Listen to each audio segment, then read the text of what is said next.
Hi, everybody, and welcome to the show. I'm Dr. Nicole Beurkens, and today I'm super excited to have Lori Petro as my guest. I've been following Lori's work on social media and online for a while. She talks about a lot of really important aspects of parent-child communication that fit really well with what I teach to parents in my community. And I just think that this whole topic around the relationships that we have with our kids as parents and how we can use ourselves and our communication as a powerful intervention and support for our kids is so important. So I'm really excited that Lori agreed to do this today. Lori is a child advocate, the founder of Teach Through Love, and the creator of the Conscious Communication Cards. Lori's dedicated to helping parents learn to communicate without blame, shame, judgment, and guilt. She created Teach Through Love as an online resource for conscious parenting, offering non-punitive and trauma-informed education and support. Lori, thanks for being here. Welcome to the show. Hello, thank you. Thank you for having me. You know, we've got a lot of questions that we want to dive into over the next half hour, but I'd love actually to just spend a few minutes right now to have you kind of share your story with people who are listening, how you got into doing this kind of work. So I think in my heart, I've always had a real passion for advocacy, fighting for the underdog. Wherever I see injustice or people being hurt, I have a very, visceral reaction to it. So I think that was always my path. But I was the misunderstood kid. So I don't really come from this. I have a degree in education. That's how I sort of had that backup plan, but I wasn't working as an educator right when I got out of college. I had artistic, dreams, but it always came back down to this passion that I had for changing how we interacted. I was a misunderstood kid. I grew up with a lot of blame and shame and punishment. I was always punished. And I felt like I wasn't doing all the things that people said I was doing, or like the behaviors weren't my real problem, but nobody really knew how to get underneath that. So that's where I come. I really come from a place of wanting just parents to understand their kids and kids to feel like they're heard and understood by their parents. And I think so much of that is missed. I think that that's so true. And for you to have had the personal experience with that as a child, I see so many kids in my practice who are misunderstood kids. The focus is very much on what's going on the outside with their behavior, as opposed to looking at what the underlying issues are and what the unmet needs are that are causing kids to act out in the ways that they are.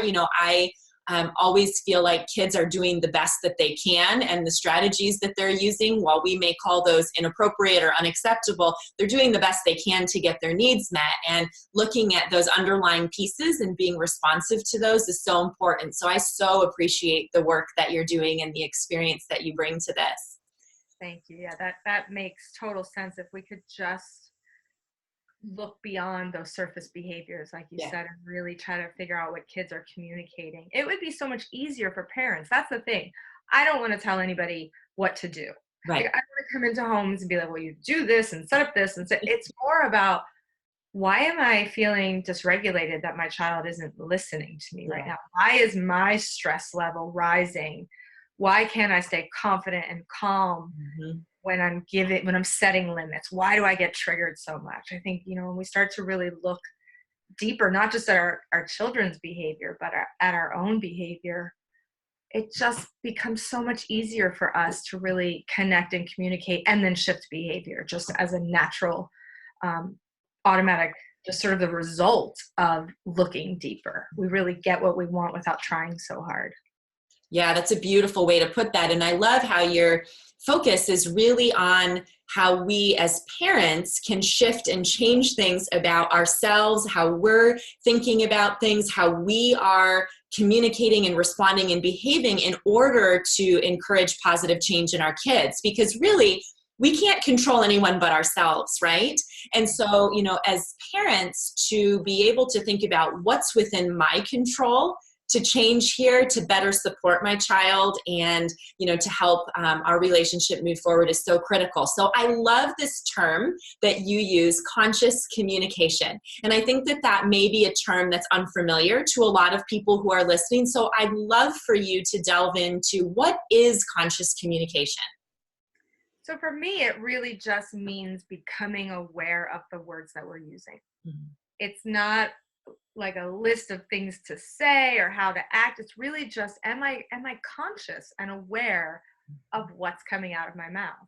And when we're stressed, we're usually not very conscious of those words. So it's just a mindfulness that comes with communicating and slowing down and not feeling like we have to say something, because then that gives us a chance to really consider, is this, for me, it's about quality feedback. I like to give kids quality feedback that informs them on how to change their behavior and doesn't just tell them what to do or tell them how they're acting or tell them how they're making us feel or making me angry or all of this stuff. So it's just about becoming conscious, aware, and present of the words that we use. I love that. And I think that you're right. When we're in moments of stress, of tension, of dysregulation, of hecticness with our kids, we tend to not be very mindful about the communication that we're using. Can you give some examples of common things that you see that would sort of represent that sort of reactive communication, or things that maybe as parents we would hear come out of our mouths that would not reflect conscious communication, just so that people are clear? So the thing about this is it's definitely what we say, right? When we're blaming or shaming or judging, that's not polite. Why would you do that? We sort of challenge our kids, but none of that really helps them figure things out. It sort of just stresses them out. But something as simple as when we're trying to get out the door in the morning and we're just standing over them saying, hurry up, why aren't you done? Get your backpack, put it, and we're just like giving them direction after direction. Instead of maybe stopping and thinking, okay, what's missing in this situation? Oh, their socks are missing. They're not on their feet. I noticed your sneakers are still by the door. Instead of hurry up, go get your sneakers on.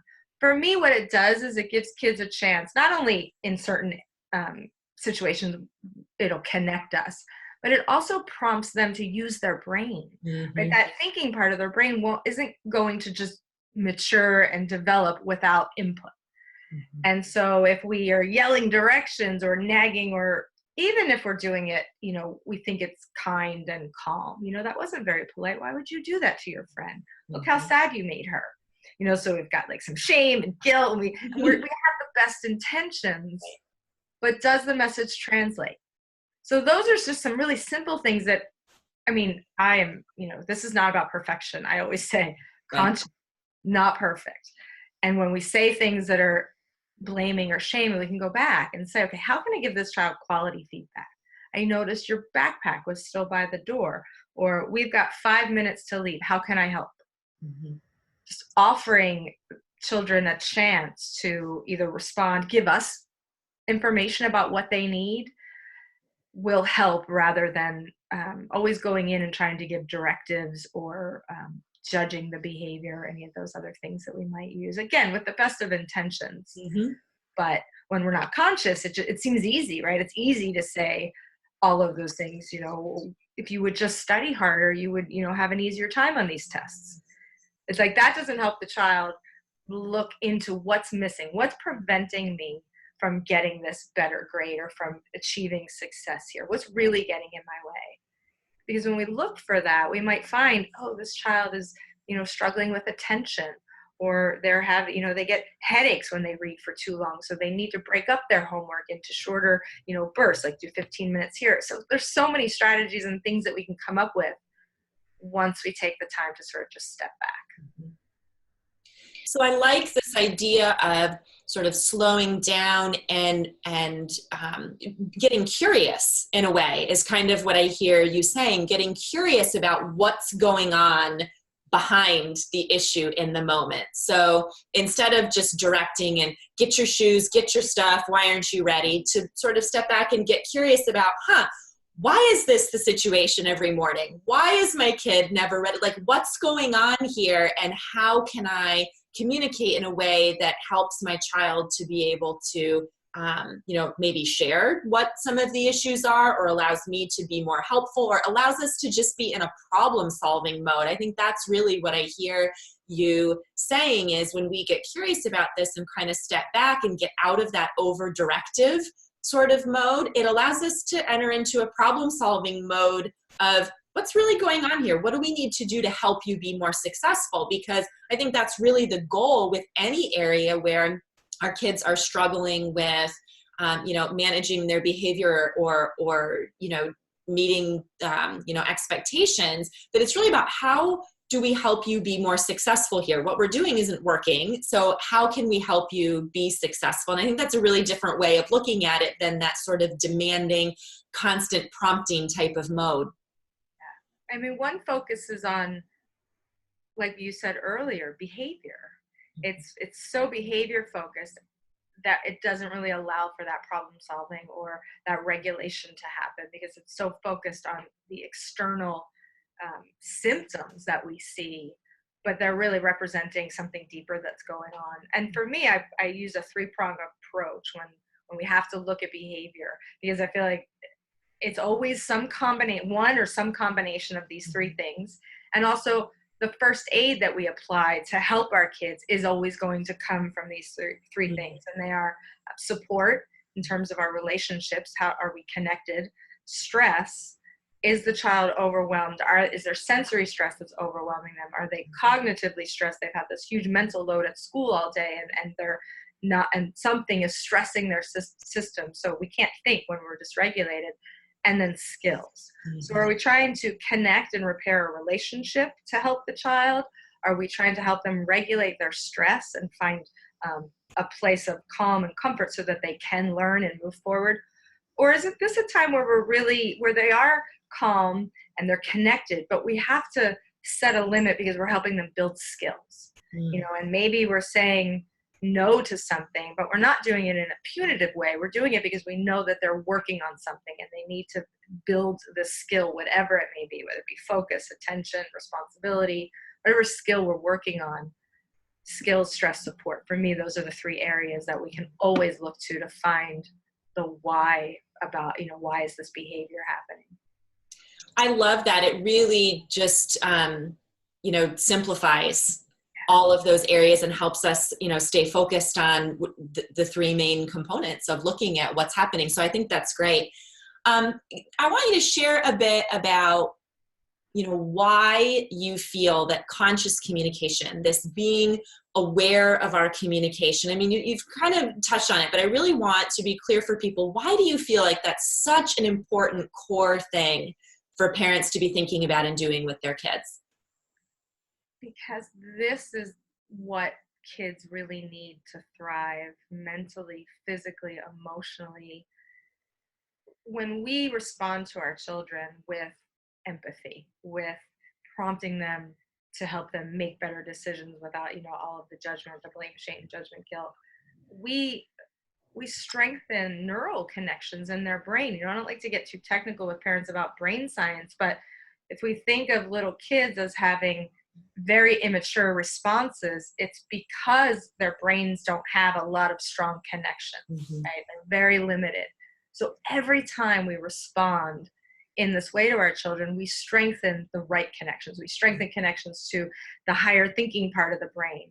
Whereas when we use more traditional behavior focused type discipline, we really keep them stuck, because we typically will trigger their fear sensor in their brain that says, okay, something's wrong. And then what do? They freeze.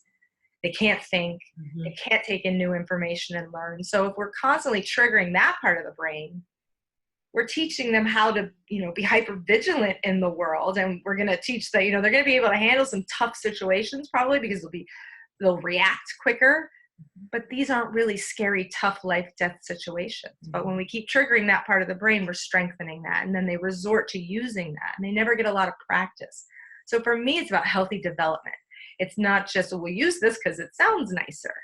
It's we're actually shaping the brain by how we interact with our kids and what we say to them and what they think about what we say. So not just what we say, because I know we always have the best intentions, but it's what is that message that's being translated? What message are the children really receiving? Yeah, I love that. And I think it is important for parents to think about on a neurological level how our behavior, our communication is shaping their neurological development, especially in younger children, because they are developing those neural connections at such a fast pace. And so I think that's really important, and especially your comment about triggering some of that anxiety and strengthening those connections. I see that a lot in kids, especially kids who come to the clinic who maybe have diagnoses of things like autism, ADHD, more severe emotional and behavioral disorders. Many of them have been through sort of the standard recommended treatment approaches out there that really do focus very much on behavior management, on really stern, punitive style of communication, very directive style of communication, and the amount of anxiety in these kids. And some of them have learned to be very compliant. They will do anything you tell them to do because they're really terrified not to.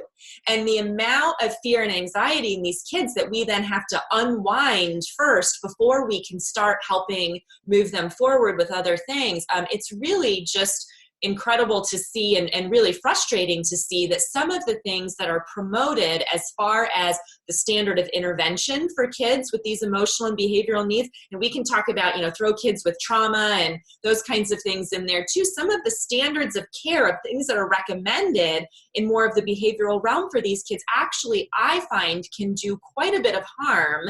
And a lot of it comes down to just lacking this conscious, relational, supportive communication approach. I'm curious what your thoughts are on that. You've hit like my most heartfelt, passionate point about all the work that I do, and these kids especially, because they're highly sensitive. Mm-hmm. Whether you've experienced trauma, whether you're on the autism spectrum, all of these kids get triggered really easily. Sometimes it's just a natural, I feel like, we know that some of this anxiety and stuff is even passed down. So I'm not going to blame outside, factors for it. Let's just say that they have a naturally sensitive temperament. We're hardwiring negative behaviors when we use this approach, when we use a punitive approach. Yes, absolutely. Some kids will become super compliant just to get by. Yeah.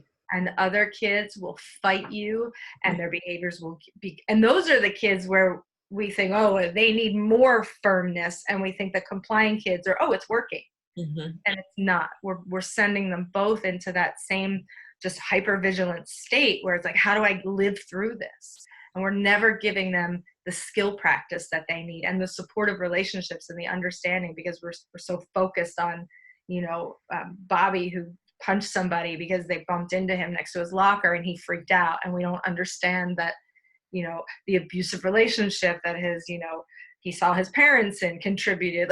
I'm just making that up as an example. But when we look deeper and we look at the child's history, so for me, absolutely, those kids especially are, I mean, I hate to say it, but they're harmed by punitive measures. They really are. And I kind of, I know, again, that professionals and parents do not have that intention, which is why I hesitate to say that they're harming their children. I don't want to make it seem so, awful or judgmental on my part. It's just that what we're doing is we're harming their development. They're not being able to thrive in the ways that they really could thrive if they had these supportive environments. And it really just takes a shift in thinking. And as soon as we're able to go, okay, I want to investigate this behavior. I don't want to just look at the surface behavior. Parents realize how much benefit and change can come quickly even when they shift. So yes, I completely agree with everything that you said about the anxiety and them really taking it. They take it harder even than, say, typically developing kids, where sometimes those kids are like, yeah, whatever, and they kind of let it roll off their shoulders, and it doesn't have the same intense effect on the relation, especially the relationship with the parent or caregiver. That's what's affected most. Yeah. And that's where our influence comes from. So I'm not even saying we're harming development, we're ruining, but our relationship is the thing that gets harmed the most there. And then we don't have influence, because once they don't have to listen to us anymore, once they don't have to rely on us, they're going to seek that advice and support somewhere. They're going to go outside of, probably that main family unit where they should rely, and they're going to seek that connection, understanding, validation. They're going to seek that outside, and I think that's what we want to prevent. Mm-hmm. Yeah, and I think that whole piece about how the communication and the way that we relate to and engage with our kids impacts our relationship over the long term is so important, because I know you feel the same way, that really parent-child relationships are at the core of where we need to be focused for early development and really development all the way through, to strengthen that parent-child relationship. And so, it really sounds like this shift towards conscious communication and parents being more aware of that really helps strengthen that parent-child relationship in general, right? Absolutely. And can I say something about the conscious communication and the relationship? Yes. It also affects the relationship that we have with ourselves. Mm. So whenever I do a class or a training, the first thing I do is talk to parents about that relationship that they have. It's like, I'm not going to tell you anything about your kids. We're going to talk about us. Mm-hmm. How do I feel? How do I talk to myself? What does my internal dialogue sound like? And sometimes parents realize that they're so very harsh. Mm-hmm. They have such a harsh inner critic, and they're so harsh on themselves. They never paid attention to that internal dialogue that they have going on with themselves. And then suddenly they go, okay, if I can just change how I speak to myself, that helps us regulate. That helps us feel like we can then approach somebody else who's having trouble, but from a compassionate point of view, because we've learned to be compassionate with ourselves.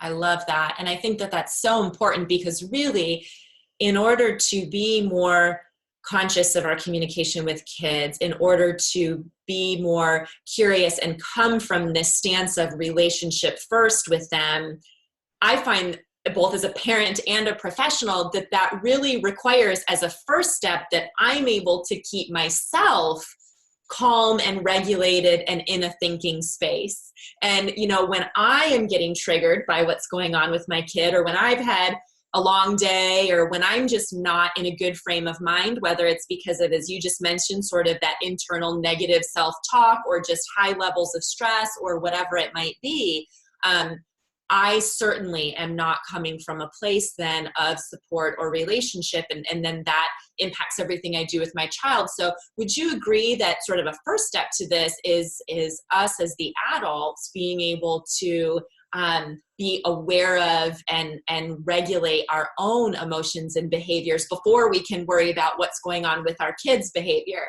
Definitely. And when we feel that, if we're in that moment and we're like, we need to go set that limit, but we don't feel calm and regulated, like, unless somebody's going to be hurt, physically hurt, walk away.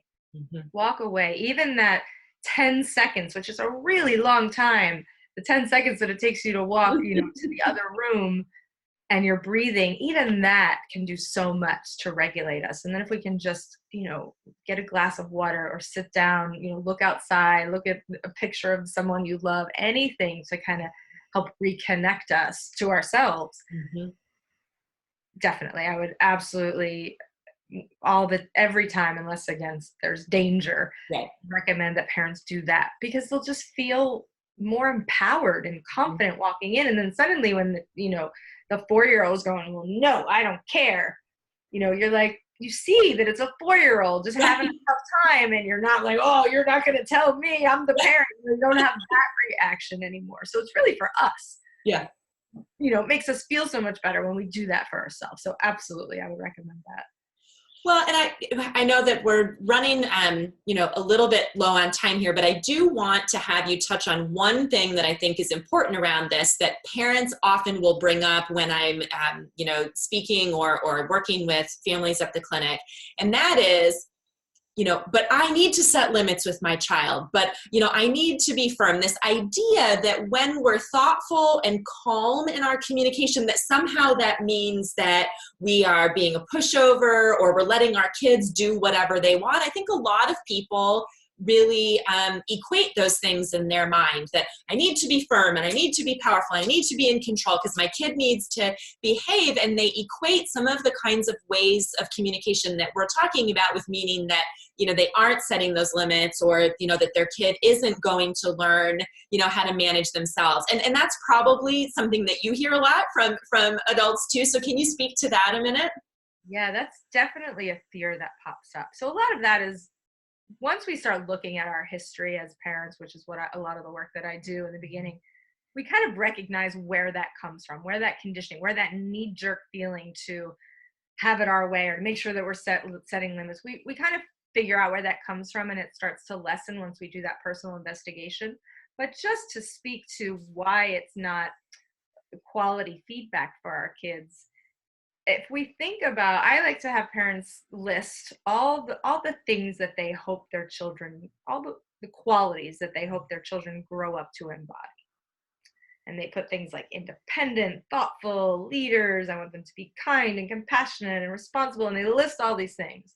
And then I ask them, so let's list the 5 ways that you most often respond to your child. Mm-hmm.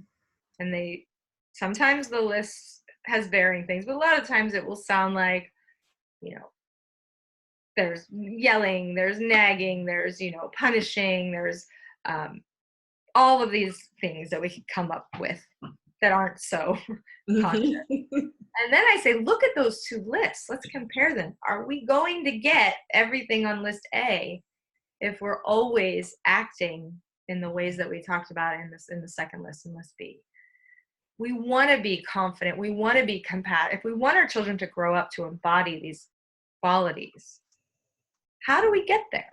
Like, and if parents say, well, consequences. Okay, let's talk about consequences. There's always so much more to look at, but I think that we have to be the model. We have to look at, and for me, consequences, it's like, why do we have to put something in between us? Mm-hmm. We are the influential ones. We are the ones we want our kids to rely on. So when we do consequences, what we do is we essentially send them the message that I'm not in charge. This consequence is in charge, and I put it between us.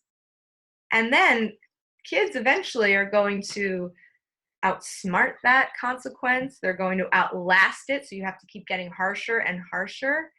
And it's not quality feedback. It just puts, external motivators or even just praise. Mm-hmm. Then our kids keep looking for that motivator, that thing between us. They don't come to us. They look for that. And if it's not there, are they going to behave in the same way? So I feel like it gives away our power when we say, I have to be, and yes, we want to be firm. We want to set limits when it's necessary, but we never have to be unkind to do it. And I feel like, yelling, shaming, those are definitely unkind, but even punishment and consequences, like, let's look at the real reason that we're putting this in place. Yeah, for me, it's just not long lasting. It's just not sustainable. Our relationship is sustainable. It can last, but none of these little, external controls that we put around behavior and try to reinforce it and do all this, they're not long-term. Yeah. Again, that focus on relationship and on sustainability and on teaching kids how to really be emotionally and behaviorally regulated human beings, as opposed to just compliant or doing, what we want them to do because they're afraid of what will happen if they don't, right? Their social emotional intelligence absolutely is affected by, and that will be they will have such a greater ability to regulate their emotions and to go in and help others, to really go into situations and see the conflict and be able to help other people manage situations. That's a really amazing gift, and they don't get that gift when we just use consequences and sort of, this idea of being tough. They don't get that same social emotional intelligence. Yeah, that's a great point. And so I think really that idea that it's entirely possible and very beneficial to be calm and firm at the same time, that firmness, that helping our kids learn how to manage themselves and regulate their behaviors doesn't necessitate us being angry or punitive or sort of those types of things, that we can be calm and kind and empathic and still firm and have expectations at the same time. Exactly. You can Yeah. I want people to have expectations, Yeah. because kids love learning, and they love being in a relationship, and they love when they get our approval. Right. All of these things are good for healthy development. We just don't want to get in the way all the time, like we Yeah. sometimes do. Yeah. Well, this has been so wonderful. You've shared so many great things for parents and professionals, any adult, to be thinking about in relation to kids. And I'd love to have you share where people can find you online. How can they find out more about you and the work that you're doing and what you offer people? Oh, thank you. Yeah, absolutely. You can go to teachthroughlove.com on the website, and then Facebook. I'm really active on Facebook. I post a lot of conscious communication examples. Mm-hmm. So if you're wondering, I kind of get it, but I still don't know what you mean by what to say. You can just go on my Facebook page and flip through all the different examples. So Facebook and the website. Oh, and I have a YouTube channel as well with Awesome. Q&As, just quick Q&As. You can find me on YouTube. Love it. I think that's so helpful. And I know on Facebook you provide lots of examples. And in fact, you have, Lori has these things called conscious communication cards that I think are awesome, that give really helpful examples on each card for parents in certain scenarios and situations of what we might typically say and how we might typically respond, and then what's a more conscious or helpful response. I think those are just awesome. And I'm sure that people can find those on your website, right? Yes. Yeah, they're right at the top in the links. You can find those. Thank you. Fantastic. Well, Lori, thank you so much for being here today to share your expertise with everyone. I know that people will get a lot out of this, so thank you for being here. Thank you, Nicole.